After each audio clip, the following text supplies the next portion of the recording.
అందరికీ నమస్కారం. Welcome to PMC. నేను మీ యాంకర్ సంగీత. ఆయుష్మాన్ భవ కార్యక్రమానికి స్వాగతం. సెకండ్ లైఫ్ రీహాబిలేషన్ సెంటర్ నుంచి మనకి doctor professor acupuncture professor PS Sagar గారు మనతో పాటు ఉన్నారు. ఈరోజు మెదడు వ్యాప్తి గురించి కొన్ని విషయాలు మాట్లాడుకోబోతున్నాం. మరిన్ని విషయాలను తెలుసుకుందాము. సార్ నమస్కారం. సార్ అసలు మెదడు వ్యాధి అంటే ఏంటి, దీని లక్షణాలు ఎలా ఉంటాయి? బ్రెయిన్కి సంబంధించిన చాలా మనకి హెల్త్ కండిషన్స్ ఉన్నాయి. ముఖ్యంగా పక్షవాతం అనేది మనం చూసుకోవచ్చు. చాలామంది ఎక్కువగా సఫర్ అయ్యేది.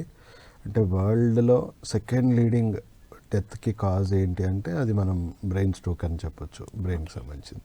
సో ఈ బ్రెయిన్ స్ట్రోక్ మనకి అంటే చాలామంది పారాలిసిస్ అవ్వడానికి చాలా కారణాలు ఉన్నాయి. ముఖ్యంగా ఇది బ్రెయిన్కి మనకి చెప్పాలంటే మనకి కొంతమందికి యాక్సిడెంట్స్ అయ్యి హెడ్ ఇంజరీస్ అయ్యి దానివల్ల బ్రెయిన్ ఫంక్షనాలిటీ పోయి పారాలిసిస్ రావడం అనేది మనం చూస్తుంటాము. కానీ ఎక్కువ శాతం మనం చూసుకుంటే బ్రెయిన్ స్ట్రోక్ మనకి ఇంటర్నల్ రీజన్స్. అంటే ఇప్పుడు మనం చెప్పాలంటే మన గట్ హెల్త్, ఓకే, సో మనం తిన్న ఆహారం కానీ ఇవన్నీ కూడా మన జీర్ణకోశకి వెళ్ళి మన శరీరానికి కావాల్సిన అంత శక్తి ఆరోగ్యం అనేది మనకు జీర్ణకోశం నుంచే స్టార్ట్ అవుతుంది. సో ముఖ్యంగా చాలామందికి ఇప్పుడు ఈ స్మోకింగ్ హ్యాబిట్ కానీ లేకపోతే ఈ ఆల్కహాల్ ఇలాంటి హ్యాబిట్స్ ఉన్న వాళ్ళకి ఎక్కువగా ఈ సమస్య వచ్చే అవకాశం ఉంది. అలానే ఇప్పుడు జంక్ ఫుడ్స్ కూడా విపరీతంగా మనకి షుగర్స్, జంక్ ఫుడ్స్ ఇవన్నీ కూడా ఎక్కువ అవుతున్నాయి. సో దానివల్ల గట్ యాక్సెస్ అనేది పాడవుతూ ఉంది. సో చెడు బ్యాక్టీరియా ఎక్కువైపోయి టాక్సిసిటీ పెరిగిపోయి దానివల్ల ఇమ్యూన్ సిస్టమ్ అంటే రోగ నిరోధక శక్తి ఇవన్నీ కూడా పాడవుతూ ఉన్నాయి. వాటి నుంచి వచ్చే తీవ్రమైన ఇన్ఫ్లమేషన్స్ అన్నీ కూడా మనకి హార్ట్కి, వెన్నుపూసకి, మన బ్రెయిన్కి తగులుతూ ఉంటుంది. సో ఆ ఇన్ఫ్లమేషన్స్ ఏంటంటే ఒక రకమైన డ్రై హీట్ క్రియేట్ చేస్తూ ఉంటుంది. సో దానివల్ల ఏమవుతుంది, దాంట్లో ఉన్న ఫ్లూయిడ్స్ అంతా కూడా తగ్గిపోవడము, రక్తనాళాలన్నీ కుచించుకుపోవడము, సో రక్తనాళాలు బలహీనపడ్డము, దానివల్ల బ్లడ్ ప్రెషర్ లాంటివి పెరగడం. అంటే బ్లడ్ ప్రెషర్ అంటే ఏంటి, ఆర్టరీస్లో ప్రెషర్ తట్టుకునే శక్తి ఫ్లక్చువేట్ అవుతూ ఉంది. సో బ్లడ్ ప్రెషర్ లాంటి కండిషన్స్ డెవలప్ అవ్వడము. సో బ్రెయిన్లో ఒకవేళ రప్చర్ అయిపోయి బ్లీడింగ్ అయిపోతే హీమరేజ్ అంటాం మనం. సో ఇప్పుడు మనకి left side of the brain అయింది అనుకోండి, రైట్ సైడ్ పడిపోతుంది. ఎందుకంటే మన లెఫ్ట్ బ్రెయిన్ రైట్ సైడ్ అంతా కూడా కంట్రోల్ చేస్తుంది. అలాగే రైట్ సైడ్ ఆఫ్ ది బ్రెయిన్లో మనకి వచ్చింది అనుకోండి హిమరేజ్, లెఫ్ట్ సైడ్ పడిపోతుంది. సో అందరికీ హిమరేజ్ రావాలని ఏం లేదు. కొంతమందికి బ్లడ్ వెజల్స్ స్ట్రింక్ అయిపోయి కూడా బ్లడ్ సర్క్యులేషన్ తగ్గిపోతుంది. సో దానివల్ల కూడా ఆ సెల్స్కి, ఆ పార్ట్ ఆఫ్ బ్రెయిన్ సెల్స్కి మనకి సరిగ్గా నరిష్మెంట్ రాక, దానికి పోషకాలు అందక, ఆక్సిజన్ అందక అక్కడున్న సెల్స్ మెల్లిమెల్లిగా డీజనరేట్ అయిపోవడం, డిటోరేట్ అవ్వడం జరుగుతూ ఉంటుంది. ముఖ్యంగా ఎక్కువగా ప్రాణాంతకమైన విషయం ఏంటంటే హిమరేజ్. ఎందుకంటే బ్లీడింగ్ ఆగలేదనుకోండి బ్రెయిన్లో, వాళ్ళకి సర్జరీస్ ఇమ్మీడియట్గా చేయాల్సి వస్తుంది. ఎందుకంటే స్కాల్ప్ ఓపెన్ చేయాలి, బ్లీడింగ్ అంతా స్టాప్ అయ్యి సస్టైన్ అయ్యే వరకు వాళ్ళకి ఎమర్జెన్సీ కండిషన్. సో స్ట్రోక్ వచ్చిన వెంటనే డెఫినెట్లీ హాస్పిటల్కి వెళ్ళాలి, ఎందుకంటే మన లైఫ్ సేవింగ్. సో హాస్పిటల్లో జరిగే ట్రీట్మెంట్ ఏంటి, మీ ప్రాణాన్ని కాపాడడమే వాళ్ళకి ట్రీట్మెంట్. తర్వాత మీ కోరిక ఏంటి, మళ్ళీ నార్మల్ జీవితానికి రావాలి. ఎందుకంటే కాలు చేయి పని చేయట్లేదు. సో రీహాబిలిటేషన్ ట్రీట్మెంట్ అప్పుడు స్టార్ట్ అవుతుంది. సో వేరే దేశాల్లో ఈ ఆక్యుపంక్చర్ ట్రీట్మెంట్ అనేది మీకు ఎమర్జెన్సీ కండిషన్లోనే ట్రీట్మెంట్ స్టార్ట్ అవుతుంది. అంటే డాక్టర్ మీ లైఫ్ సేవ్ చేస్తూ ఉంటాడు, రీహాబిలిటేషన్ డాక్టర్ వచ్చేసి మిమ్మల్ని రిస్టోర్ చేయడం, రికవర్ చేయడం అనేది తన పని. సో యాజ్ పర్ స్టడీస్ మీరు అక్యుపంక్చర్ పరంగా ప్రపంచ ఆరోగ్య సంస్థ కూడా స్ట్రోక్ కోసం బెస్ట్ ట్రీట్మెంట్ ఏదైనా ఉందా రీహాబిలిటేషన్ కోసం అంటే అది అక్యుపంక్చర్ అని చెప్పేసి ఎప్పుడో సర్టిఫై చేసేసింది. సో ఏం చేస్తాము అక్యుపంక్చర్లో, మనకి కాలు చేతు ఏదైతే పని చేయట్లేదో దాంట్లో ఉన్న కీలకమైన నరాల్లో వెంట్రుక మందం సూదులు ఇన్సర్ట్ చేస్తాం. ఇన్సర్ట్ చేసే ఎలక్ట్రోడ్స్ లాగా వాటి నుంచి ఎలక్ట్రో స్టిమ్యులేషన్స్, ఇప్పుడు మనం ఇక్కడ ముట్టుకున్నాను ఎలా తెలిసింది, వెళ్ళింది సిగ్నల్ బ్రెయిన్కి. సో ఆ నీడిల్స్ ద్వారా మనం లోపల ఇంటర్నల్గా ఎలక్ట్రోమాగ్నెటిక్ స్టిమ్యులేషన్స్ ఏవైతే ఇస్తూ ఉంటామో, సో అదేం చేస్తుంది, మంచి ఇట్లా వేవ్స్, మనకి ఎలక్ట్రోమాగ్నెటిక్ వేవ్స్ వెళ్ళి అక్కడున్న పాత్వేస్ని అది క్లియర్ చేసుకుంటూ మెల్లిగా మళ్ళీ కనెక్టివిటీని తీసుకొస్తుంది. సో స్ట్రోక్ వచ్చిన 48 అవర్స్లోనే ఒకవేళ ఈ ట్రీట్మెంట్ జరిగితే ఇన్స్టెంట్గా 40% రికవరీ దాకా వస్తుందని చెప్పేసి as per studies, clinical studies చెప్తుంది. ఒకవేళ అట్లీస్ట్ మనం 1 to 3 months లోపు ఈ ట్రీట్మెంట్ జరిగితే దాదాపు 90-95% మళ్ళీ ఆ నరాలన్నీ కూడా మళ్ళీ కనెక్ట్ అయిపోయి నార్మల్ లైఫ్కి వస్తుంది. ఓకే. సో అట్లీస్ట్ ఒక 10 days 15 days కొంత ఎమర్జెన్సీ ట్రీట్మెంట్స్ అన్నీ అయిపోయాక ఓన్లీ ఫిజియోథెరపీకే కమిట్ అవ్వద్దు. ఎందుకంటే ఫిజియోథెరపీ మీకు ఎక్కువగా కాలు చెయ్యి ఆడించడం వరకే చేస్తూ ఉంటారు. నరాలని మళ్ళీ కనెక్టివిటీ చేసే ట్రీట్మెంట్ దాంట్లో లేదు. అవును. సో లేకపోతే ఏమవుతుంది, ఎంతవరకు మీకు హెల్ప్ అవుతుంది ఫిజియోథెరపీ అంటే, చాలామంది స్ట్రోక్ వచ్చిన వెంటనే భయపడిపోతారు, ట్రామా అయిపోతుంది. ఎస్. సో వాళ్ళు నేను ఇంకా కదిలించలేనేమో, నేను ఇంకా కదలలేనేమో అని ఉన్న కదలికలను కూడా వాళ్ళు వాడుకోరు. సో దానివల్ల వచ్చే ప్రమాదం ఏంటి, ఇప్పుడు ఒక 1 month నేను ఆ చేయి నేను కదిలేకుండా అలాగే ఉంచాను, నాకు ఏ ప్రాబ్లం లేదు. తర్వాత 1 month తర్వాత ఇది పనిచేస్తుందా? మూమెంట్ సో పోతుంది. కండరాలు ఇవన్నీ కూడా చాలా బిగుసుకుపోతుంది, జాయింట్స్ బిగుసుకుపోతుంది. ఓ 6 months 1 year నేను కదిలేకపోతే కంప్లీట్గా దీన్ని మెయింటైన్ చేసే బ్రెయిన్ సెల్స్ న్యాచురల్గానే డిజనరేట్ అయిపోతుంది. సో ఫిజియోథెరపీ అవసరమే, మూమెంట్ అవసరమే, కానీ మూమెంట్తో పాటు నరాలని బ్రెయిన్కి అనుసంధానం చేయడం కూడా అంతే ఈక్వల్లీ ఇంపార్టెంట్. ఓకే. సో ఈ 1 to 3 months మనం ఒక రకంగా గోల్డెన్ పీరియడ్ అనాలి. ఎందుకంటే బ్రెయిన్ సెల్స్ ఇంకా పూర్తి స్థాయిలో డీజనరేషన్ అవ్వలేదు. ఎంత త్వరగా మనం ఈ ట్రీట్మెంట్ ఆ టైంలో మనం స్టార్ట్ చేయగలిగితే అంత మంచిది. ఓకే. సో WHO ఇప్పుడు అన్ని ప్రపంచంలోని అన్ని గవర్నమెంట్స్తోని దీన్ని చర్చిస్తూ ఉంది పదే పదే. అన్ని హాస్పిటల్స్లో దీనికి సంబంధించిన డిపార్ట్మెంట్స్ పెట్టడం వల్ల చాలా మటుకు పేషెంట్స్కి అనవసరమైన డ్రగ్స్ కానీ అనవసరమైన ట్రీట్మెంట్ కానీ తగ్గించుకోవచ్చు.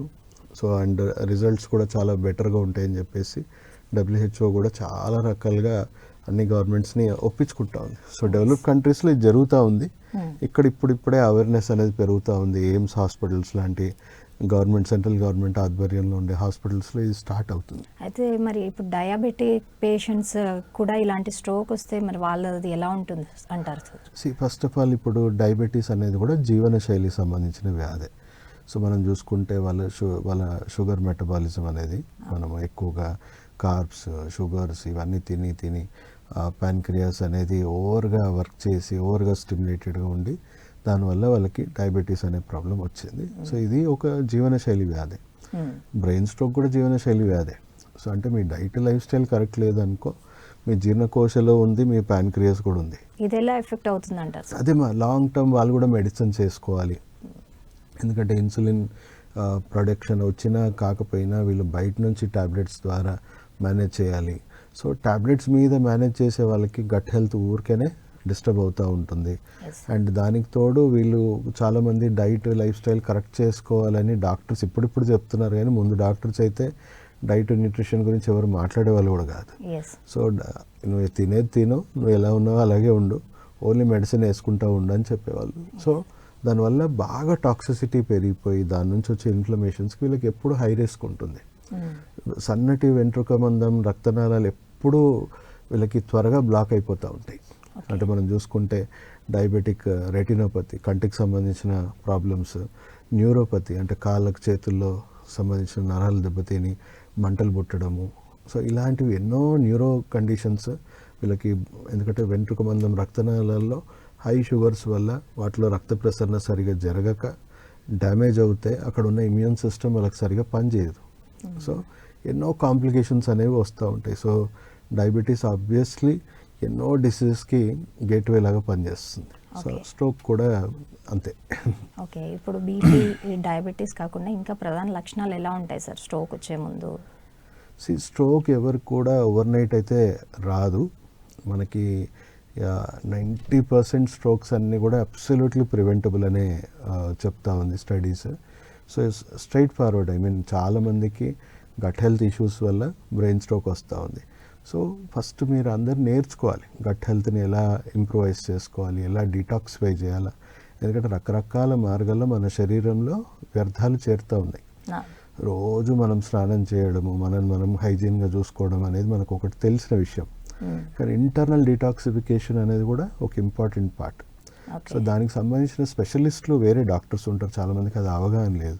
న్యాచురోపతి కానీ, ఆయుర్వేదిక్ డాక్టర్స్ కానీ, లేకపోతే ఫంక్షనల్ రీహాబిలిటేషన్ లాంటి డాక్టర్స్ కానీ, మేము గట్ హెల్త్ని ఇంప్రూవ్ చేయకుండా ఏ రోగాన్ని మేము క్యూర్ చేయలేము.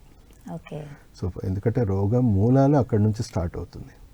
సో డీటాక్సిఫికేషన్ అంటే చాలామంది రాకుండా ఏం చేయాలి, ఎందుకంటే మీరు first of all me family హిస్టరీలో ఉంది, స్ట్రోక్ ఉంది, హార్ట్ అటాక్ ఉంది, డయాబెటీస్ ఉంది అంటే కన్సిడర్ యువర్ సెల్ఫ్ 25% మీకు ఆల్రెడీ డిసీజ్ ఉందనే అనుకోండి. జస్ట్ మీ డైట్ లైఫ్ స్టైల్ని మీరు అంటే రాంగ్ వేలో తీసుకెళ్ళడం వల్ల అగ్నికి ఆజ్యం పోసినట్టే. అంటే మీరే ఆ డిసీజ్ని బయటికి తీసుకొస్తున్నారు, జెనెటికలీ ఆల్రెడీ ఉంది. సో మీరు మీ డైట్ లైఫ్ స్టైల్ని మీరు ఇవన్నీ కరెక్ట్ చేసుకొని ఒకవేళ ఉండగలిగితే నెక్స్ట్ జనరేషన్స్కి ఆ రాంగ్ జీన్స్ వెళ్ళవు. మనమే ఇక్కడ జెనెటిక్గా కరెక్షన్స్ చేసుకోవచ్చు. సో చాలామంది ఇది ప్రివెంటివ్ అప్రోచ్లో ఆలోచించట్లేదు, వచ్చాక డిసీజ్ వచ్చాక చూసుకుందాం అంటే ఒక రియాక్టివ్ అప్రోచ్లో వెళ్తుంది. కానీ ప్రపంచం మొత్తం మారిపోతూ ఉంది ఇప్పుడు మెల్లిమెల్లిగా. అందరికి కూడా అవేర్నెస్ వస్తూ ఉంది, మనం prevention is better than cure అని కేవలం మాటలకే పరిమితం అవ్వకుండా సెల్ఫ్ హెల్త్ కేర్ మీద అందరూ కూడా దృష్టి పెట్టాలి. WHO చెప్తుంది ఇదంతా కూడా. Foundation of health care system ఏముండాలి అంటే సెల్ఫ్ హెల్త్ కేర్. ఎందుకంటే 90% మనకు వచ్చే డిసీజెస్ అన్నీ కూడా diet, life style, stress, immunity, ఈ 4 ఎవరి చేతిలో ఉన్నాయి, ఎవరిది వాళ్ళు చూసుకోవాలి. ఇన్సూరెన్స్తో బతకడం కాదు, అష్యూరెన్స్తో బతకడం అందరూ నేర్చుకోవాలి. సో అబ్సల్యూట్లీ స్ట్రోక్ పరంగా మనం చూసుకుంటే 90% ప్రివెంటబులే. జస్ట్ మీ గట్ బ్రెయిన్ యాక్సెస్ని మీరు హెల్తీగా ఎలా మెయింటైన్ చేసుకోవాలో నేర్చుకుంటే అదొకటే కాదు, ఆ ప్రాసెస్లో మీ హార్ట్ డిసీజ్ రాకుండా ఉంటుంది, క్యాన్సర్స్ రాకుండా ఉంటుంది, ఎన్నో పెద్ద పెద్ద రోగాలు మీకు రాకుండా మీరు చూసుకోవచ్చు. ఓకే సార్, అయితే ఇప్పుడు ఒక్కొక్కసారి మాట తడబడడం కూడా అవుతూ ఉంటుంది మధ్యలో, అది కూడా బ్రెయిన్ స్ట్రోక్కి సంకేతం అంటారా? ఎస్ మా, యాక్చువల్గా చెప్పాలంటే మనకి స్పెషల్లీ ఈ రైట్ సైడ్ స్ట్రోక్ వచ్చిన వాళ్ళకి అంటే లెఫ్ట్ సైడ్ వాళ్ళకి బ్లాక్ ఉంటుంది. లెఫ్ట్ సైడ్ ఇక్కడ స్పీచ్ ఏరియా అనేది ఉంటుంది. సో అందరికి కాదు, లెఫ్ట్ సైడ్ స్ట్రోక్ వచ్చిన వాళ్ళకి స్పీచ్లో ఎలాంటి ఇష్యూ రాదు, కానీ రైట్ సైడ్ వచ్చిన వాళ్ళకి మాత్రం ఖచ్చితంగా ఎంతో కొంత స్పీచ్ కూడా వాళ్ళకి పాడైపోతుంది. సో నార్మల్ స్ట్రోక్కి మేము ఏదైతే ట్రీట్మెంట్స్ ఇస్తామో రికవరీ ట్రీట్మెంట్, ఆ ట్రీట్మెంట్ ప్రాసెస్లోనే వాళ్ళకి స్పీచ్ కూడా మెల్లిమెల్లిగా రికవర్ అవుతుంది. ఇంకా స్పీచే కాదు, మా కొంతమందికి మింగేటప్పుడు కూడా వాళ్ళు మింగలేకపోతారు, డిస్ఫాజియా అనే కండిషన్ వస్తుంది. సో వాళ్ళు ఎక్కిలు వచ్చేస్తూ ఉంటాయి, మింగలేని పరిస్థితి.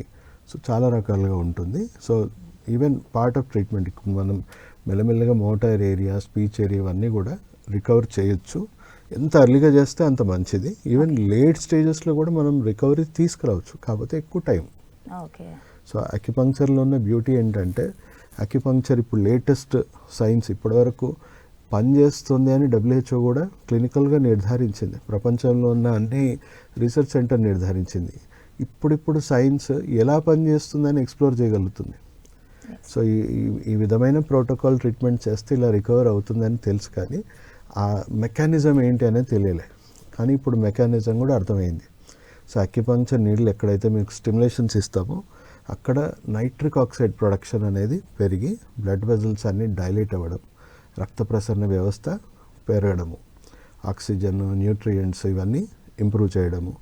తర్వాత అలాగే మీ బోన్ మ్యారో నుంచి ఉన్న స్టెమ్ సెల్స్ ఏవైతే ఉంటాయో దాన్ని కూడా అది బాగా స్టిమ్యులేట్ చేసి మీకు న్యూరోప్లాస్టిసిటీ అంటే డ్యామేజ్ అయిన నర్వస్ సిస్టమ్ని కూడా మళ్ళీ రీజనరేట్ అయ్యే శక్తి ఉంది. ఓకే. సో మళ్ళీ ఈ న్యూరోప్లాస్టిసిటీ, ఈ రీజనరేషన్ అనేది వేరే ఏ ట్రీట్మెంట్లో సాధ్యమయ్యేది కాదు. అలోపతిలో అవ్వదు, అట్ ది సేమ్ టైం ఫిజియోథెరపీలో కూడా అవ్వదు. సో అక్యుపంక్చర్ వేల సంవత్సరాల నుంచి ఈ ప్రాబ్లమ్స్కి ఆర్థో, న్యూరో, మస్కులర్ అన్ని కండిషన్స్కి, డీజనరేటివ్ కండిషన్స్కి రిజల్ట్స్ వస్తున్నాయి. కానీ ఇప్పుడున్న ఆధునిక సైన్స్ దాన్ని ఎక్స్ప్లెయిన్ చేయగలుగుతుంది. న్యూరల్ పాత్వేస్ కానీ, సెల్ లెవెల్లో కానీ వచ్చే డెవలప్మెంట్స్ కానీ ఇవన్నీ కూడా ట్రాక్ చేయగలుగుతుంది. సో ఇప్పుడు ఒక రకంగా సైంటిఫిక్గా ప్రూవ్ అయింది ఈ విధంగా చేయగలదని. సో ఇప్పుడు నేనే ఇప్పుడు నా 22 ఇయర్స్ నా సర్వీస్, ఇన్ని ఇయర్స్లో కొన్ని వందల పేషెంట్స్ నేను స్ట్రోక్ నుంచి రికవర్ చేశాను. అర్లీ స్టేజ్ వచ్చిన వాళ్ళకైతే నేను 1 to 3 monthsలో వాళ్ళని మ్యాక్సిమం 95% అబవ్ వాళ్ళకి రిజల్ట్ వచ్చేసింది, ఆల్మోస్ట్ నార్మల్. 95% అంటే చూసే వాళ్ళకి ఎవరికి నాకు స్ట్రోక్ ఉందా అని కూడా అర్థం కాని పరిస్థితి. లేట్ పేషెంట్స్లో కూడా అంటే 1 year, 5 years, 10 years కొంతమంది బెడ్ రిడన్గానే ఉండిపోయిన వాళ్ళకి కూడా మనం ఒక 1 to 2 years టైం పడుతుంది. ఓవర్ నైట్ రిజల్ట్ రావట్లేదు, ఎందుకంటే రీజనరేషన్ అనేది మనం ఒక విత్తనం వేసి రాత్రి పండైతే రాదు. సో ఫస్ట్ వేర్లు పెరగాలి, తర్వాత చెట్టు పెరగాలి, దానికి కావాల్సిన పోషకాలు, దానికి కావాల్సిన నీరు, ఎన్నో జాగ్రత్తలు తీసుకుంటే కానీ మనకు దాని ఫలితం రాదు. సో అలా ఓవర్ నైట్ అనేది రీజనరేషన్ జరగదు. సో ఫ్యామిలీ మెంబర్స్ రోల్ ఉంటుంది, పేషెంట్ రోల్ ఉంటుంది, మేము ఎలా వాళ్ళకి కేర్ తీసుకోవాలి, ఎలా ఒక్కొక్క స్టెప్ రీజనరేట్ చేయాలి అండ్ మెల్లిమెల్లిగా నరాలు మళ్ళీ ఎలా కనెక్టివిటీ అంటే సెల్స్ పుడతా ఉండాలి, ఆ సెల్స్కి నరాలకి మళ్ళీ కనెక్టివిటీ అనేది ఇంప్రూవ్ చేయాలి. ఎస్. సో ఇదంతా ఓవర్నైట్ జరగట్లేదు, బట్ కరెక్ట్గా ఫాలో అయిన వాళ్ళు మాత్రం 70%, 90% రిజల్ట్స్ కూడా వాళ్ళు మళ్ళీ రిస్టోర్ అవుతున్నారు. సో ఒక 50% రిజల్ట్ వచ్చినా వాళ్ళకి అదొక గేమ్ చేంజర్, ఎందుకంటే వాళ్ళ క్వాలిటీ ఆఫ్ లివింగ్ చాలా చేంజ్ అయిపోతుంది. ఎస్. సో అద్భుతమైన వైద్యం, ప్రాచీన వైద్యం, బట్ ఇప్పుడున్న మోడర్న్ ఎరాలో కూడా ఇప్పటికి కూడా అది చాలా హైలీ రెలవెంట్ ట్రీట్మెంట్ అని WHO భావించి ఇప్పుడు ప్రాథమిక చికిత్సలోనే అండ్ ఎమర్జెన్సీ కేర్ వరకు ఈ ట్రీట్మెంట్ని మళ్ళీ రీఎస్టాబ్లిష్ చేసే పని WHO తీసుకుంది. ఓకే సార్, అయితే ఇప్పుడు స్ట్రోక్ వచ్చిన వాళ్ళకి ఇప్పుడు మనం మాట్లాడుకుంటున్నట్టు మాట పడిపోవడం జరుగుతూ ఉంటుంది. సో ఇప్పుడు కాళ్ళు చేతులు వంకర్లు కూడా పోతూ ఉంటాయి. సో అది ఎలా ఇంటర్లింక్ అవుతుంది అంటారు? ఇప్పుడు ఏం లేదమ్మా, మీకు నేను చెప్పినట్టు ఏ స్ట్రోక్ లేకపోయినా నా చెయ్యి నేను వాడట్లే 1 month, సేమ్ అవుతుంది. నరాలు బిగుసుకుపోవడము, కండరాలు బిగుసుకుపోవడం, జాయింట్స్ ఇది అవ్వడం. సో స్ట్రోక్ పేషెంట్కి పాపం ఏం చేస్తారు, రోజు ఎక్సర్సైజ్ అయితే చేయలేరు కదా.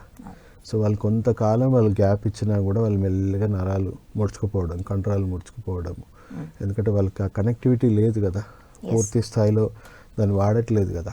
సో దానివల్ల వాళ్ళకి అలాంటి కండిషన్స్ వస్తుంటాయి.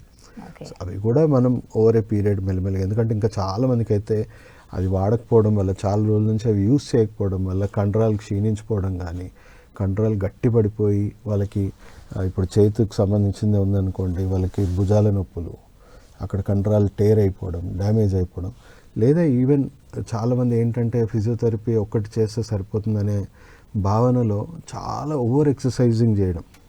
ఇప్పుడు ఎక్సర్సైజ్ చేస్తూ ఉంటే నరాల్లో ఏమీ రాదు, సో కండరాల మీదనే ఎక్కువ ఫోకస్డ్గా ఉంటుంది.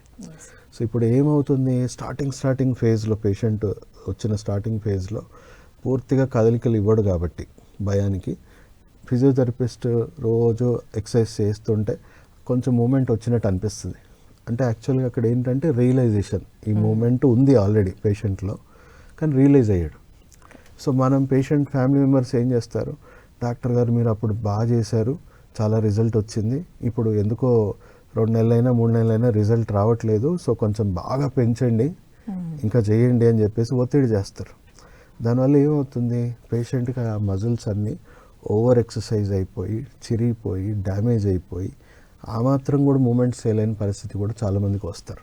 ఓకే. సో అలాంటి కండిషన్స్ని కూడా మేము మళ్ళీ రికవర్ చేయాల్సి వస్తుంది. ఆ డ్యామేజ్ టిష్యూస్, డ్యామేజ్ కండరాలు అవన్నీ కూడా మళ్ళీ ట్రీట్ చేసి అవన్నీ మళ్ళీ హీల్ అయ్యి, ఇప్పుడు మాకు స్పోర్ట్స్ ఇంజరీస్ వస్తాయి ఓవర్ ఎక్సర్సైజింగో, లేకపోతే వాళ్ళకి ఏదన్నా కింద పడిపోవడం వల్ల. సో అలాంటి ఇంజరీస్ వీళ్ళకి వస్తాయి. ఎందుకు ఓవర్గా ఫిజియోథెరపీ చేయడం, ఓన్లీ కండరాల వరకే పనిచేస్తూ ఉంటుంది, నరాల వరకు మాత్రం వెళ్ళదు ఈ ట్రీట్మెంట్. వెళ్ళదు.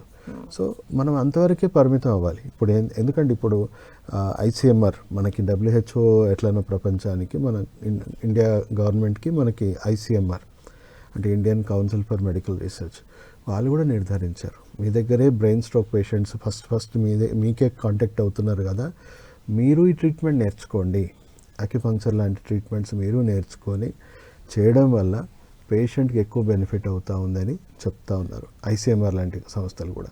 సో ఈవెన్ ఫిజియోథెరపిస్టులు కూడా నేర్చుకోవచ్చు, వాళ్ళకి అట్లీస్ట్ వాళ్ళకి కావాల్సినంత ఏదైతే సబ్జెక్ట్ ఉంది. ఇప్పుడు డెంటల్ డాక్టర్స్ ఉన్నారు, వాళ్ళే అక్యుపంక్చర్ నేర్చుకుంటున్నారు. ఎందుకు, డెంటల్ ఎక్స్ట్రాక్ట్స్, ఇప్పుడు వాళ్ళకి అనస్థీషియా అవసరం లేకుండా టీత్ ఎలా రిమూవ్ చేయడము, అలాంటి కండిషన్స్ ఉన్నాయి. సో ఎవరి స్పెషాలిటీలో వాళ్ళకి కావాల్సినంత అక్యుపంక్చర్ ప్రోటోకాల్స్ ఉన్నాయి, వాళ్ళు నేర్చుకొని వాళ్ళకి పేషెంట్కి బెస్ట్ సర్వీస్ ఇవ్వచ్చు. శరీరంలో ఏ భాగానికైనా మనం ఆక్యుపంక్చర్ ద్వారా, అక్యుపంక్చర్ అన్నిటికనే కాదు, బట్ మెజారిటీ కండిషన్స్ మనం చెప్పొచ్చు. అన్నిటికీ ప్రతి చిన్నదానికి శరీరాన్ని కట్ చేసి ఓపెన్ చేయాల్సిన అవసరం లేదు. ఓపెన్ చేయకుండానే శరీరంలో ఉన్న బ్లడ్ సర్క్యులేషన్లో ఏమైనా లోపాలు ఉన్నా, బ్లాకేజెస్ ఉన్నా, న్యూరో కండిషన్స్ ఉన్నా, మస్క్యులర్ కండిషన్స్ ఉన్నా, మనం ప్రతి కండిషన్కి శరీరాన్ని కట్ పేస్ట్ ఓపెన్ చేయాల్సిన అవసరం లేదు. చేయకుండానే మనం చేసే ఒక విజ్ఞానం ఉంది. అది మనకు వేల సంవత్సరాల నుంచి మనిషి ఈ స్టేజ్కి రావడానికి కారణం ఇదే అని చెప్పి చరిత్రకారులు, సైంటిస్టులు కూడా చెప్తా ఉన్నారు. అండ్ ఫ్యూచర్ జనరేషన్ కూడా ఆరోగ్యంగా ఉండాలంటే మళ్ళీ వైద్యాన్ని ముందు తీసుకురావాలని అందరూ భావిస్తున్నారు. సరే, అయితే ఈ బ్రెయిన్ స్ట్రోక్ ఎక్కువగా ఎవరికి వచ్చే అవకాశం ఉంటుంది? అసలు అవి రాగానే వెంటనే ఎలా రియాక్ట్ అవ్వాలంటారు? ఎస్పెషల్లీ ఇప్పుడు మనము చిన్నపిల్లల్లో మనం చాలా తక్కువ, బట్ చిన్నపిల్లల్లో కూడా ఉన్నాయి మనం చూసుకుంటే. ఎందుకంటే చిన్నప్పుడే చాలామందికి టాక్సిక్ ఫుడ్, జంక్ ఫుడ్కి బాగా ఎక్స్పోజర్ అవుతా ఉన్నారు. నాకు వస్తున్నారు అప్పుడప్పుడు చిన్నపిల్లల్లో కూడా కాలు చేయి పని చేయట్లేదు సార్, సడన్గా స్ట్రోక్ వచ్చిందని చెప్పారు డాక్టర్ గారు బ్రెయిన్లో. సో వాళ్ళకు కూడా మనకు ఒక 1 to 3 monthsలో చాలా చక్కటి రిజల్ట్స్ వచ్చాయి. చిన్న పిల్లలకు కూడా మేము ట్రీట్మెంట్స్ చేస్తూ ఉన్నాం, కాకపోతే రేర్గా వస్తాయి కేసెస్. బట్ ఎక్కువ మెజారిటీ మనం చూసుకుంటే 30 to 50, 60 ఏజ్ గ్రూప్లో మనం ఎక్కువ స్ట్రోక్ పేషెంట్స్ చూస్తూ ఉన్నాం. అండ్ ఆ సంఖ్య రోజు రోజుకి దారుణంగా పెరుగుతూ ఉందని చెప్పొచ్చు. ఎందుకంటే విపరీతమైన స్ట్రెస్, విపరీతమైన జంక్ ఫుడ్ ఎక్స్పోజర్ ఇవన్నీ ఉండడం వల్ల మనం ఈ ఏజ్ గ్రూప్లో ఎక్కువగా, అంటే సంపాదించే గ్రూప్ కదా ఇది.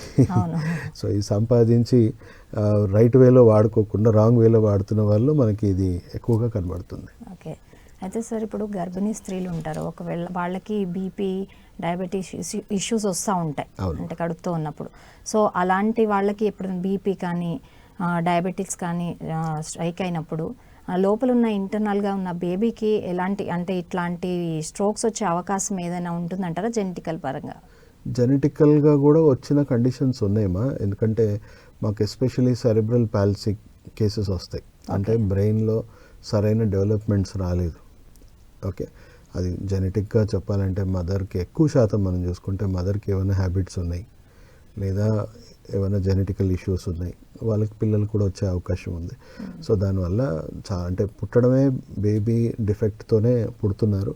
వాళ్ళకి ఒక 6 months 1 year అబ్జర్వేషన్. ఎందుకంటే వాళ్ళు గ్రో అవుతూ ఉంటే కూడా కొంతమంది రికవర్ అయిపోతారు, బట్ కొంతమంది రికవర్ అవ్వలేకపోతారు పూర్తిగా. వాళ్ళకు నెక్ సరిగా హోల్డింగ్ చేయలేకపోతారు, స్పీచ్ డిలేడ్గా ఉంటుంది, డిలేడ్ మైల్ స్టోన్స్ ఉంటాయి. అంటే మనం వేరే పిల్లలతో కంపేర్ చేస్తే వీళ్ళు కొంచెం ఫాస్ట్గా ఉండరు, ఒక్కొక్క మైల్ స్టోన్ వీళ్ళకి చాలా స్లో ఉంటుంది.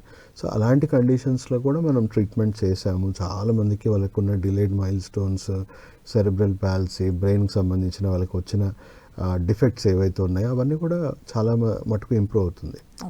ఎంతైనా 100% అని చెప్పలేం, కానీ కొన్ని కేసెస్లో 100% కూడా వచ్చేస్తున్నాయి.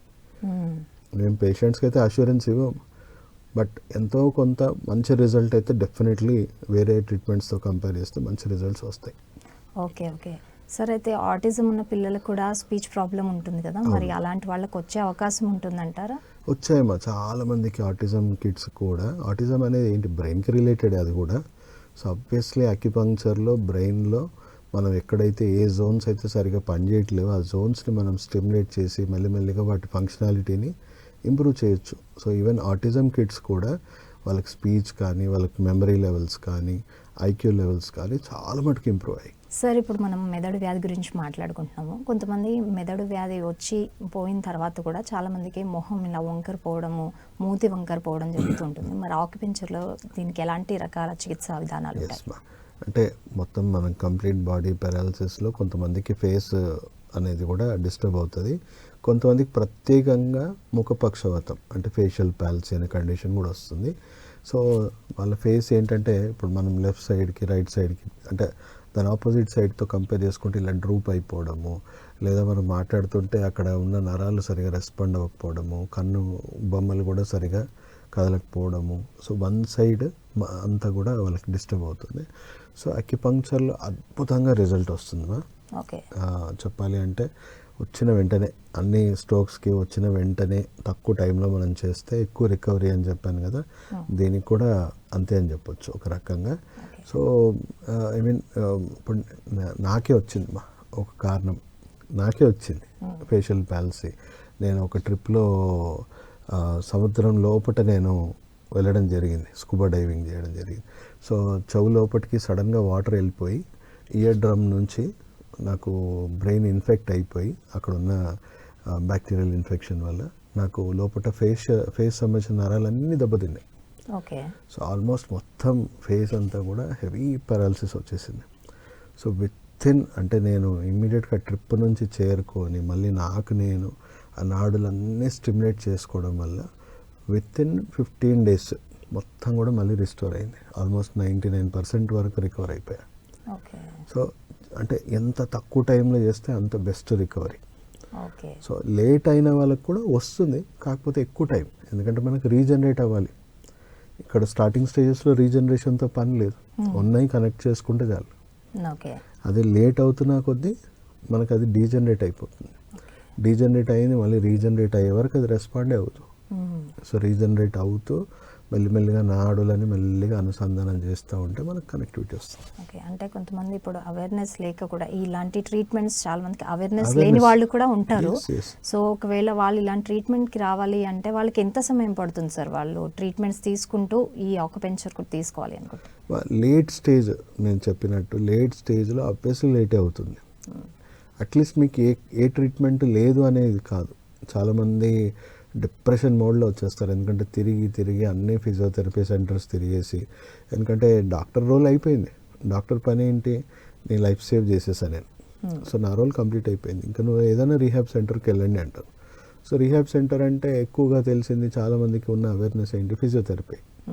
సో ఫిజియోథెరపీలో న్యూరో ప్రాబ్లమ్స్ని పూర్తిగా రికవర్ చేయలేదు, ఎందుకంటే ఎక్కువ ఫోకస్ మజిల్ మీదనే ఉంటుంది ట్రీట్మెంట్ అంతా.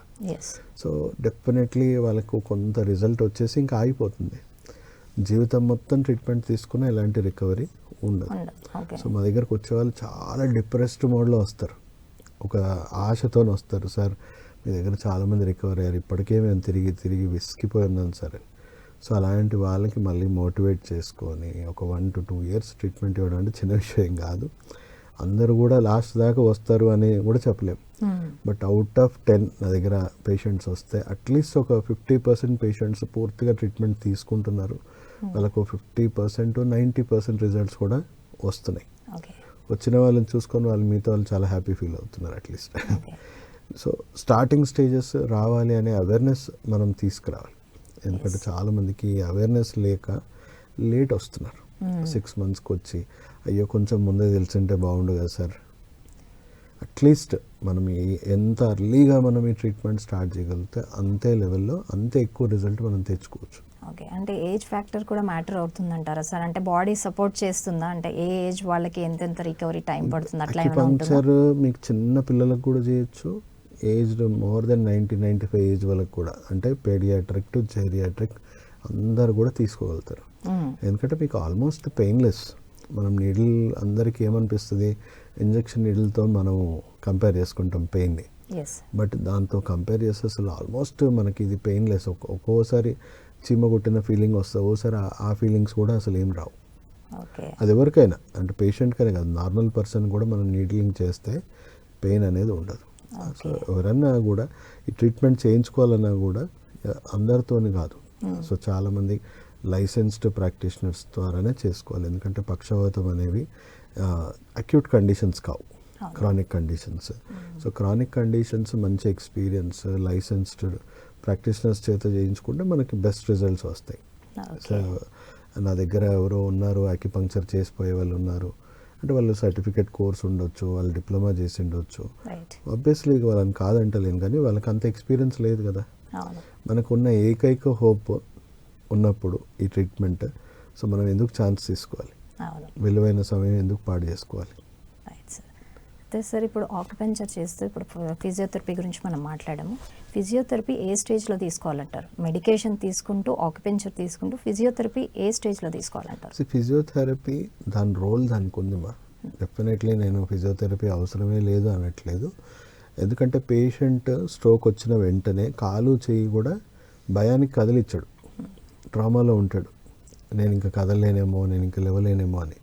సో ఆ టైంలో ఆ కీలకమైన సమయంలో ఫిజియోథెరపిస్ట్ ఏం చేస్తాడు, నువ్వు కదిలించాల్సింది తను కదిలిస్తాడు, నీ కాలు చేయి కదిలించడం వల్ల నీలో ఒక కాన్ఫిడెన్స్ బిల్డ్ అవుతుంది. నేను ఇంతవరకు నేను కదిలించగలనా, ఇంత మూవ్ చేయగలనా, నా చెయ్యి ఇంత చేయగలనా అని ఆ రియలైజేషన్ పాయింట్ వస్తుంది. ఆ రియలైజేషన్ పాయింట్ వరకే మీకు ఫిజియోథెరపీ హెల్ప్ అవుతుంది. దాని తర్వాత వచ్చే రిజల్ట్స్ న్యూరోప్లాస్టిసిటీ, రీజనరేషన్, ఇవన్నీ కూడా ఫిజియోథెరపీలో లేని భాగాలు, అర్థమైంది కదమ్మా. సో ఓన్లీ మూమెంట్ వరకు మీకు ఏదైతే అవసరం ఉందో అంతవరకు సాచురేషన్ పాయింట్ వరకు అవసరం. సాచురేషన్ పాయింట్ తర్వాత ఏం లేదు, ఇంకా ఫిజియోథెరపీ రోల్ ఏం లేదు.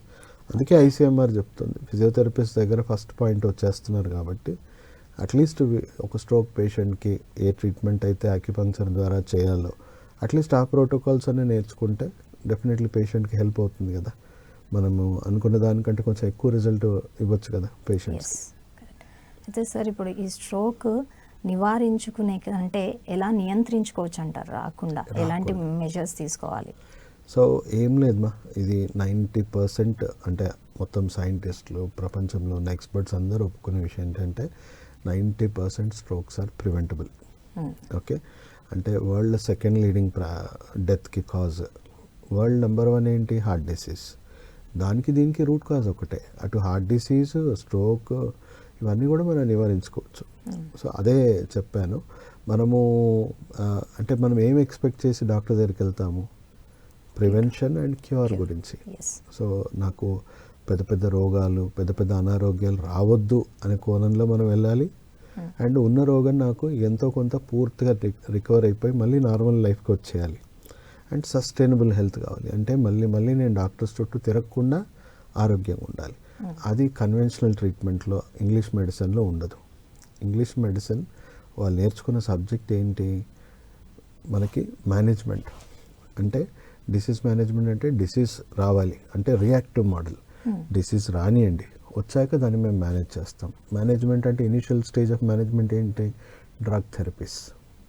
అంటే మీ ఆరోగ్యాన్ని బాగా చేయట్లేదు, ఓన్లీ డ్రగ్స్తోని లక్షణాలని మేనేజ్ చేస్తాం. సో దానివల్ల ఏమవుతుంది? ఇంకా టాక్సిసిటీ పెరిగిపోతుంది. లక్షణాలు కవర్ చేయడం వల్ల, అంటే మీ శరీరం ఆకలేస్తుంది అని చెప్తే మీరు ఆకలి వేయకుండా మందు వేసినట్టు ఉంటుంది. అలా పెయిన్ కిల్లర్స్ అలా మందులు వేసుకుంటూ బ్లడ్ ప్రెషర్ మెడిసిన్ వాడుకుంటూ సప్రెస్ చేస్తూ ఉన్నాం. సో దానివల్ల మీరే ప్రమాదాన్ని కొని తెచ్చుకుంటున్నారు.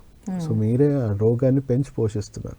సో మెల్లిమెల్లిగా ఏమవుతుంది? లోపల డ్యామేజ్ అయిపోతుంది. డ్యామేజ్ అయ్యాక మళ్ళీ drugs plus surgical management. Only patch work.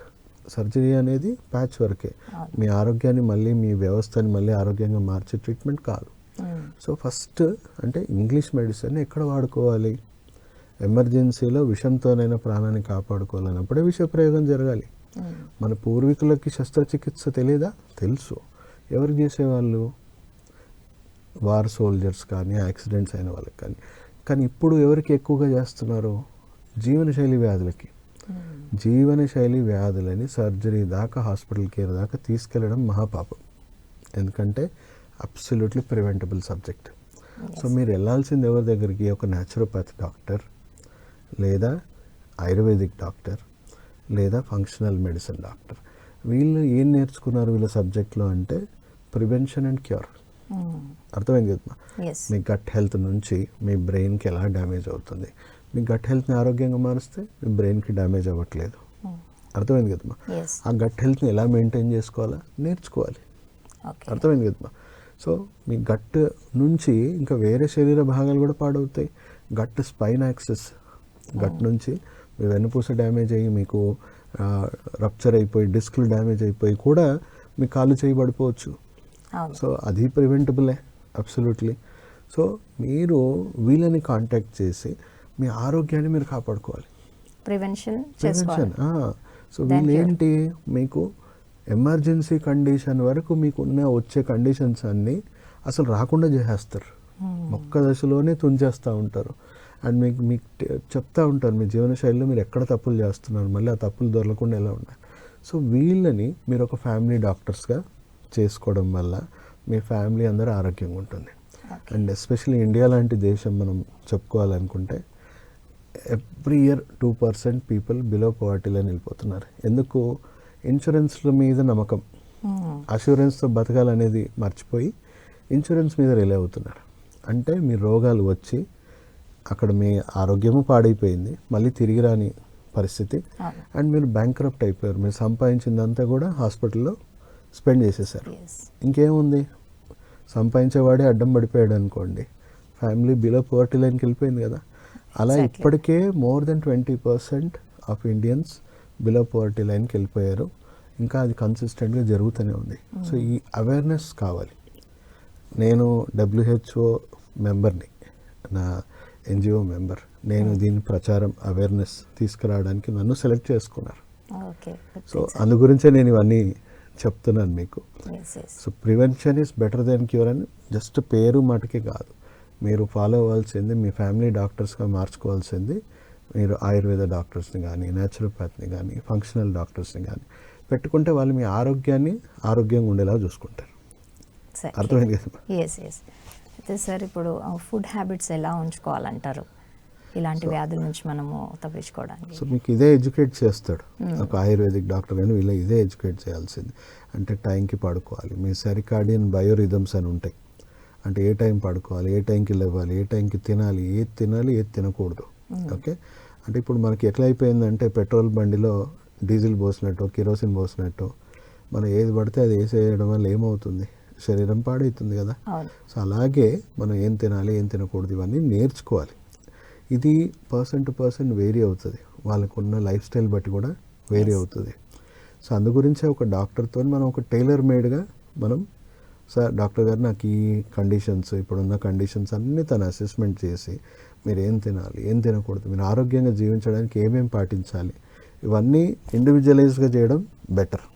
ముఖ్యంగా మనం బ్రాడర్ పర్స్పెక్టివ్గా మాట్లాడుకుంటే మనం 5-6 తర్వాత అసలు తినకూడదు. ఎందుకంటే నైట్ బాడీ రిపేర్ చేసుకునే టైం, జీర్ణించుకునే టైం కాదు. ఓకే. సో 5-6 వరకు డిన్నర్ అయిపోయి 8-9 పడుకోవాలి. 9 o'clock నుంచి మీ బాడీ రిపేర్ చేసుకుంటూ ఉంటుంది. కానీ ఇప్పుడు అందరూ ఏం చేస్తున్నారు, 8-9 o'clock తింటున్నారు, 10-11 o'clock 12 o'clock ఇంకా నడుస్తూనే ఉంది. సో అది రిపేర్ ఎప్పుడు చేసుకోవాలి, సర్వీసింగ్ ఎప్పుడు చేసుకోవాలి? Night 9 o'clock to morning 5 o'clock అది రిపేర్ చేసుకొని మళ్ళీ మిమ్మల్ని నెక్స్ట్ డేకి ఆప్టిమల్ హెల్త్కి తీసుకురావాల్సిన బాధ్యత దాన్ని. కానీ దాన్ని మనం ఇబ్బంది పెడుతున్నాం. And morning sunlight very very essential. మనం ఫుడ్ ఎంత ఇంపార్టెంటో సన్లైట్ అంతే ఇంపార్టెంట్. కానీ ఇప్పుడున్న పొల్యూషన్కి సన్లైట్ని మనం ఎప్పుడో యూవీ రేస్ ఓపెన్ చేసేసాం, దాన్ని డిప్లీట్ చేసేసాం ఓజోన్ పొరని. సో ఇప్పుడు డే టైంలో వచ్చే సన్లైట్ మనకు అంతే హార్మ్ఫుల్. కానీ మార్నింగ్ 2 hours సన్లైట్ ఏదైతే ఉందో చాలా బెనిఫిషియల్. మన బ్రెయిన్కి మన గట్ యాక్సెస్కి సెరటోనిన్ బూస్ట్ చేస్తుంది, అంటే మీ మెంటల్ హెల్త్ని ఇంప్రూవ్ చేస్తుంది, మీ అవయవాల పనితీరుని రెగ్యులేట్ చేస్తుంది. ఓన్లీ మనకు తెలిసిన నాలెడ్జ్ ఏంటి, విటమిన్ డి వస్తుంది. ఓకే, అది వద్దా? 95% అందరికీ విటమిన్ డి డెఫిషియన్సీ ఉంది. ఎందుకు? సన్లైట్కి దూరం అయిపోయాం.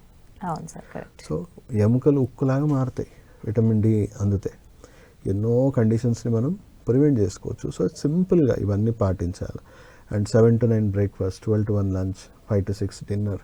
కొంతమంది వాళ్ళకి ఇప్పుడు ఒక ఏజ్ వచ్చాక వాళ్ళకున్న వర్క్ బట్టి 2 times తిన్నా చాలు, వాళ్ళకి 3 times తినాల్సిన అవసరం లేదు. మన పూర్వీకులు చెప్పారు, ఏం చెప్పారు? లంకనం పరమ ఔషధం. అప్పుడప్పుడు మనం ఫాస్టింగ్ ఉండాలి. ఒక్కసారి తింటే యోగి, 2 సార్లు తింటే భోగి, 3 సార్లు తింటే రోగి అని పూర్వీకులు ఊరికే చెప్పలే. ఇప్పుడు సైంటిఫిక్గా అవన్నీ ప్రూవ్ అయ్యాయి. సో మీ ఎంత ఎనర్జీ లెవెల్స్ మీరు స్పెండ్ చేస్తున్నారు, మీ లైఫ్ స్టైల్ ఎలా ఉంటుంది, దాన్ని బట్టి మీరు ఇవ్వాలి. ఎంత ఫుడ్ ఇవ్వాలి, ఎంత లెవెల్లో క్యాలరీస్ తింటే మంచిది, నాన్ వెజ్ తింటే మీకు ఎక్కువ మంచిదా, నాన్ వెజ్ తక్కువ తింటే మీకు మంచిదా, మీకు ఆటో ఇమ్యూనిటీ ఉందా, నార్మల్ ఇమ్యూన్ సిస్టమ్ ఉందా. సో ఎన్నో ఫ్యాక్టర్స్ ఉన్నాయి. సో నెవర్ బిలీవ్ అంటే అందరికీ సేమ్ బ్యాలెన్స్డ్ డైట్ ఉంటుంది, డెఫినెట్లీ కాదు. అందరికీ సేమ్ లెవెల్స్ ఆఫ్ ఇమ్యూనిటీ లేదు, అందరికీ same levels of life style లేదు. సో బ్యాలెన్స్డ్ డైట్ అనేది అందరికీ కుదరదు. టైలర్ మేడ్ ఉండడమే బెస్ట్. అంటే వాళ్ళ పాస్ట్ హిస్టరీ, వాళ్ళ బాడీ, వాళ్ళకున్న కండిషన్, వాళ్ళకున్న రిక్వైర్మెంట్స్ పట్టే ఉండాలి. Okay okay sir. ఫైనల్గా ఇప్పుడు బ్రెయిన్ స్ట్రోక్ వచ్చిన వాళ్ళు ఎలాంటి, అంటే ఎంత అలర్ట్ అయ్యి ఎంత తొందరగా రికవర్ అవ్వడానికి ఎలా రియాక్ట్ అవ్వాలంటారు ఫైనల్గా? అంటే నాకు ఈ సిమ్టమ్స్ కనిపిస్తున్నాయి, నేను వెళ్ళాలి అన్నది చాలామందికి తెలియదు. అంటే వాళ్ళు ఏదో దానికి ఇంటర్లింక్ పెట్టుకుంటూ ఉంటారు. సో అలాంటప్పుడు వాళ్ళు ఎలా గుర్తించి ఎలా రియాక్ట్ అవ్వాలంటారు వెంటనే? ఫస్ట్ థింగ్ ఏంటమ్మా, కొన్ని సందర్భాల్లో 10లో 9కి వార్నింగ్ స్ట్రోక్ కూడా వస్తుంది. మైల్డ్గా బాడీ ఒక వార్నింగ్ సిమ్టమ్స్ ఇచ్చేసి మళ్ళీ కొన్ని రోజుల తర్వాత యాక్చువల్ స్ట్రోక్ వస్తుంది. సో అట్లీస్ట్ ఆ వార్నింగ్ స్ట్రోక్కి వీళ్ళు మేల్కోవాలి. త్వరగా మీరు ఫంక్షనల్ ట్రీట్మెంట్స్ తీసుకొని మీ గట్ బ్రెయిన్ యాక్సెస్లో వచ్చే ఆ డిస్టర్బెన్సెస్ని మనం త్వరగా కరెక్ట్ చేస్తే వచ్చే స్ట్రోక్ రాకుండా ఉంటుంది. అండ్ ఆల్రెడీ వచ్చిన వాళ్ళకి పాపం ఏం డిసిషన్స్ తీసుకునే స్థితిలో వాళ్ళైతే ఉండరు. సో ఎనీ రీహాబిలిటేషన్ ట్రీట్మెంట్స్ అంటే ఇలాంటి క్రానిక్ కేసెస్లో పేషెంట్ కేర్ టేకర్స్దే మేజర్ రోల్. తను డే టు డే వాళ్ళని బాగా చూసుకోవడము, డైట్ న్యూట్రిషన్ మీద ఫోకస్ చేయడం, వాళ్ళని డాక్టర్ దగ్గర తీసుకురాకపోవడం. చాలామంది మా దగ్గరకు వచ్చి బాధపడేది అదే, సార్ నాకు ఎవరు చూసుకునే వాళ్ళు కూడా లేరు. సో చూసుకునే వాళ్ళు ఉంటే అదృష్టవంతులుగానే భావించాలి. ఓకే, సో కేర్ టేకర్స్ది అక్కడ మెయిన్ రెస్పాన్సిబిలిటీ. ఎందుకంటే వాళ్ళు ఏవి డిసిషన్స్ తీసుకునే పరిస్థితిలో ఉండరు.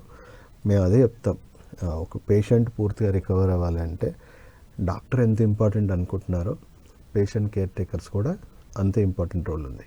ఎందుకంటే వాళ్ళ బాగోగులని చూసుకోవాల్సింది వాళ్ళే. అండ్ పేషెంట్ కూడా మనం గుర్రాన్ని చెరువు దాకా తీసుకెళ్ళగలుగుతాం, కానీ దానికి కూడా ఇంట్రెస్ట్ ఉండాలి. సో బతకాలి, బయటపడాలి అనే ఒక ఇది కూడా ఉండాలి, మోటివేషన్ కూడా ఉండాలి. అది మోటివేషన్ మేము ఇచ్చే ప్రయత్నం చేస్తాం, కానీ అది వాళ్ళలో కూడా ఉండాలి. సో వాళ్ళకి కూడా అది ఉంటాయి. ఎందుకంటే మనం ఓవర్ నైట్ రీజనరేషన్ అనేది జరగదు. అదే అర్లీ స్టేజెస్ ఉన్న వాళ్ళు అదృష్టవంతులు. అది ఆ అవేర్నెస్ ఉన్న వాళ్ళు ఎంబడే కరెక్ట్ ట్రీట్మెంట్ తీసుకొని పూర్తిగా ఎంతోమంది, చాలామంది 10 days, 40 days, 30 days, ఎందుకు 1 to 3 monthsలో వచ్చిన వాళ్ళకి ఆ గోల్డెన్ పీరియడ్ రికవర్ అయ్యి వాళ్ళకి మేము చెప్తాం, మళ్ళీ స్ట్రోక్ రాకుండా ఎలాంటి డైట్, ఎలాంటి లైఫ్ స్టైల్ మీరు జీవితాంతం పాటిస్తే మళ్ళీ నా దాకా రావాల్సిన అవసరం మీకు ఉండదు. ఓకే, ఇది రిపీట్గా వస్తూ ఉంటుందా సార్? డెఫినెట్లీ వస్తుందమ్మా. ఎందుకంటే వీళ్ళకి ఇప్పుడు చాలామంది ఇప్పుడున్న ప్రజెంట్ స్ట్రోక్ పేషెంట్స్ అందరు కూడా వాళ్ళ కొన్ని అలవాట్లు మార్చుకోవట్లేదు. ఎందుకంటే అడిక్షన్లో ప్రాణం కంటే అదే ఎక్కువ ఇంపార్టెంట్, అదే ఇంపార్టెంట్ అనిపిస్తుంది. ప్రాణం కంటే దానికే ఎక్కువ ఇంపార్టెన్స్, వాళ్ళ బ్రెయిన్ ఆ విధంగా పాడైపోతుంది. సో అలాంటి పేషెంట్స్కి మేము అడిక్షన్ ట్రీట్మెంట్ కూడా ఇవ్వాల్సి వస్తుంది. ఓకే, సో కొంతమంది ఏంటంటే ఇంకా జంక్ ఫుడ్, లైఫ్ స్టైల్ తెలియక మందులు వేసుకుంటున్నా కదా, నేను ఎలా అంటే అలా తినొచ్చు. ఎందుకంటే doctor is not trained in diet nutrition. అర్థమైంది కదమ్మా. ఇప్పుడు అమెరికా గవర్నమెంట్ ఇంపోజ్ చేస్తూ ఉంది, మెడికల్ డాక్టర్స్ కూడా డైట్ న్యూట్రిషన్ నేర్చుకోవాలి, ఆరోగ్య వ్యవస్థ అనేది ఇంప్రూవ్ చేయాలి. మీరు చూడొచ్చు, what is future of allopathy అని కొట్టండి, డాక్టర్స్ అందరూ వాళ్ళ విభాగాల్లో డైట్ న్యూట్రిషన్ నేర్చుకోవాలి, హోలిస్టిక్ కేర్ నేర్చుకోవాలి. రేపు ఫ్యూచర్లో వాళ్ళు కూడా 90% డ్రగ్స్ ఇవ్వకుండా, సర్జరీస్ లేకుండా వాళ్ళు కూడా ఒక ప్రొయాక్టివ్ మోడల్ని ఫాలో అవ్వాలి. వాళ్ళు కొంత ఆయుర్వేదం కానీ, కొంత ఫంక్షనల్ మెడిసిన్ కానీ ట్రైన్ అవుతున్నారు మెల్లిమెల్లిగా. సో ఫ్యూచర్ మారిపోతుంది, ఫ్యూచర్ ఈజ్ బ్రైట్.